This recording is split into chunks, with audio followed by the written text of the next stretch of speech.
Hello everyone, welcome back to the channel. In today's video, we are flipping a dresser for a client.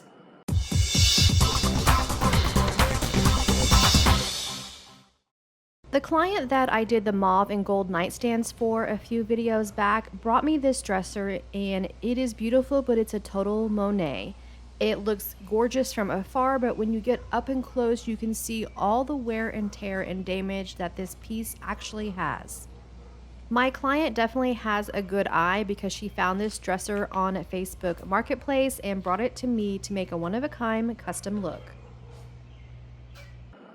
This is a beautiful vintage dresser, and she has a gorgeous idea in mind that I can't wait to show you. But first, let's get to cleaning. I believe the hardware is original to the piece, and we decided to keep the handles and not update them for this flip. Sometimes I flip some pretty dirty pieces out of people's barns and storage units, been sitting there for years, but this one is in decent shape, so I just clean it with some degreaser, use an old kitchen sponge to kind of scrub the surface really well and wipe away the excess cleaner. I do come back with a damp lint-free cloth to rinse any cleaning residue away and let the surface air dry. Despite this dresser's age, it's actually in pretty good shape, so we only have a few simple repairs. The first repair to do is to reattach this drawer slide, and it was super easy to do. I have small little nails in the workshop, and there is an outline on the edges of each side, so I didn't even have to measure. I just hammered it right back into place where it was before. The only other thing I really had to do is to fill the chipped veneer and deep scratches with some Bondo.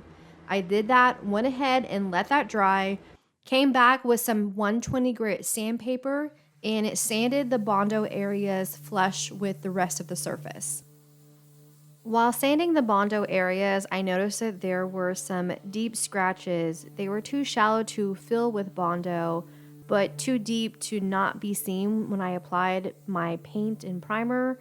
So I decided to go ahead and sand the entire surface with 120 grit sandpaper to get those deeper scratches out. And I went back over the entire surface with 220 grit sandpaper to give it a nice smooth feel. And after all that sanding, this is where I'm at. Oh my gosh, that veneer is gorgeous. I am glad to be done with all that sanding in the hot workshop. Next is painting, and yes, she does want me to paint it. Today for spraying paint and primer, I'm using my 3M AccuSpray gun. With the vintage and antique colors of furniture that are the cherry wood and mahogany, they are notorious for having bleed through and those tannins coming through into the new paint job. So in my spray gun, I have Zinsser's shellac primer, and I spray 2 coats of this primer and let it set overnight to make sure that I don't have any bleed through popping through the next day. That is probably one of the most discouraging things, is to spray primer on and then come in the next day or notice a few hours later that red color coming through the primer. So in these cases, on these vintage and antique pieces, I like to let that primer set overnight to make sure it is a solid hold and I will not have bleed through in that new paint job. Before paint, I did lightly scuff sand with a 220 grit sanding sponge, and then for the paint color, my client picked navy. This is a timeless color of blue. It's classic and has been popular for years and probably will continue to be for many more years to come. I am spraying bare enamel cabinet paint that is slightly thinned out so it sprays smoothly through my sprayer. To get solid and even layer of coverage, I ended up doing 3 coats of this paint, allowing it to dry an hour in between each coat, and then I let all that paint set overnight before I moved on to the next step.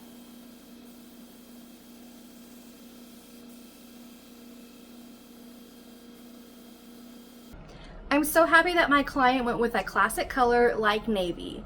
She also opted to add floral transfers, and I was so nervous about wrapping her floral transfer around the edge of the dresser, I forgot to record the process. But If you're interested in learning how to apply a transfer and to see how easy they are, I have a link up above if you're on your laptop or down below for everyone else if you would like to see step by step how to apply them. Now let's take a look at how her transfers turned out. We decided to go with a contrasting transfer option, and she had the idea to make one of them wrap around the corner, which turned out gorgeous. And if you will notice, some of the flowers are mauve colored, so they'll match the mauve and gold nightstands that I did for her perfectly. After applying the transfers, I used a 400 grit sanding sponge to lightly go over the surface, and then I loaded my 3M AccuSpray with water-based polyurethane. After transfers are applied, they do need to be sealed in and protected. And the dresser has enamel paint on it, but dressers get heavy use, so I want to protect that paint job as well.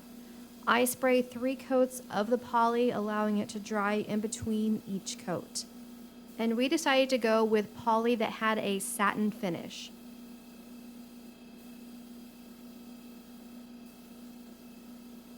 Now we can't have this elegant of a look and not add some gold. So next up is one of my favorite parts, gold. We kept the original hardware, but I added some Dixie Belle's gilding wax in the color gold to spruce them up. These handles are absolutely gorgeous, but they just need a little touch up to help them stand out a little bit more. Then to help the drawer slide in and out well, I use Howard Citrus Shield and applied wax all along the trim anywhere that the drawer will touch the body of the dresser and slide against it. This will help protect all the paint that I have and keep the wood from splintering off and causing issues of it sliding in and out later. I also conditioned and sealed the inside of the drawers and again just waxed everything. It came back with a lint-free cloth later and buffed and wiped away the excess wax. After the gilding wax sat for a few hours, I went ahead and attached the handles back onto the dresser, put each drawer into place, and then I slide it in and out to make sure there are no issues that need to be addressed. There is a decal on the top corner of each side of the dresser, and to help that really stand out and pop, I just use my finger with some of the gold gilding wax to highlight those lifted up areas. I am so happy with how this one turned out. Before I show you the final look, let's take a look back at where we started. Here's that beautiful Monet of a dresser. It looks gorgeous far away, but up close there's all that years of damage. And then this is what it looks like now.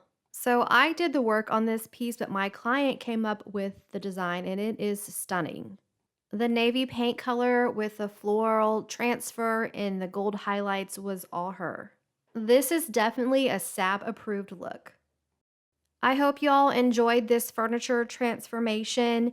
If you haven't already, subscribe to the channel, like this video, and leave a comment. That's all I have for you today. Until next time.